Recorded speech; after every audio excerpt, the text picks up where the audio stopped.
Hello guys, good morning. আশা করছি তোমরা সবাই ভালো আছো, ভালো থাকো। আবার একটা নতুন ভিডিও নিয়ে চলে এসেছি তোমাদের সাথে।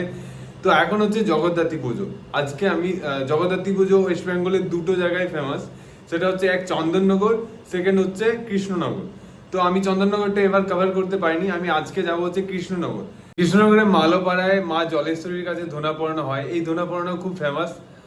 অনেক বাইরে বাইরে থেকে লোক আসে এবং কৃষ্ণনগরের যে রাজবাড়ির সদস্য তারাও এখানে উপস্থিত থাকেন।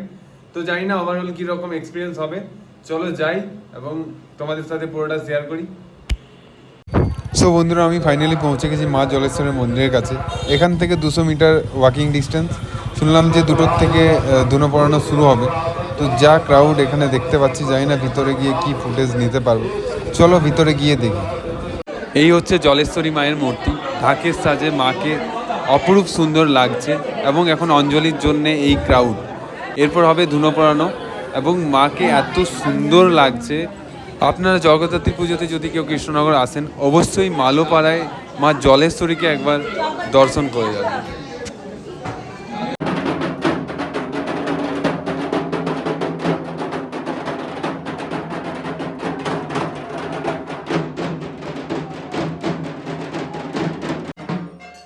আমি যা শুনলাম, মানুষ এখানে মানসিক রাখে, তার মনস্কামনা পূর্ণ হলে পুজোর দিন সকালে স্নান করে দণ্ডি কেটে মন্দিরে এসে তারপর এই ধুনো পড়ানো হয়। এই ধুনো পড়ানো শুরু হয় রাজা কৃষ্ণচন্দ্রের আমল থেকে। রাজা যখন এই বাড়িতে আসতেন তখন মাছের গন্ধ ছাড়ত, কারণ এখানে সবাই মৎস্য চাষের সাথে যুক্ত। সেই গন্ধ যাতে না ছাড়ে তখন তাই তারা ধুনো পড়ানো শুরু করে এবং সেই ধুনো পড়ানো এখনও হয়ে আসছে।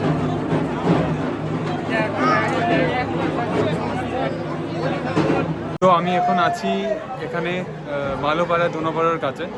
তো যা তা অবস্থা, এত ক্রাউড, মানে আমি ঢুকতেই পারিনি ফার্স্টে। তারপর অনেক কষ্টে একটু ম্যানেজ করে কিছু শর্ট পেয়েছি, যেটা তোমাদের সাথে শেয়ার করছি। অবশ্যই দেখবে এবং অবশ্যই জানাবে কেমন হয়েছে।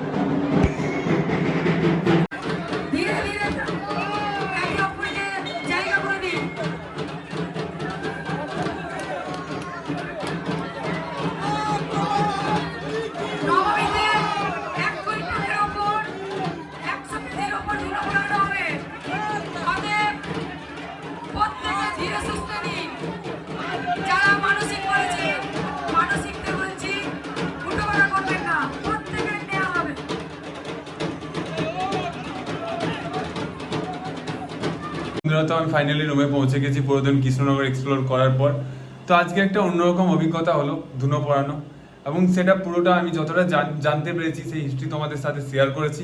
অবশ্যই জানাবে কেমন লাগলো, কেমন হয়েছে। চলো দেখা হচ্ছে নতুন কোনো ভিডিওতে। অবশ্যই সেই ভিডিও জগদ্ধাত্রী পুজো নিয়েই হবে। আমার টার্গেট আছে এবছর জগদ্ধাত্রী পুজোতে কৃষ্ণনগরের বিসর্জন কভার করা, কারণ আজকে পুজো, কালকেই মায়ের বিসর্জন হয়ে যায়। তো সেই সাঙ্গে করে সব ঠাকুরকে নিয়ে যাওয়া হয়। আমি টার্গেট করছি কালকে বিসর্জন কভার করব। চলো দেখা হচ্ছে তাহলে পরের ভিডিওতে।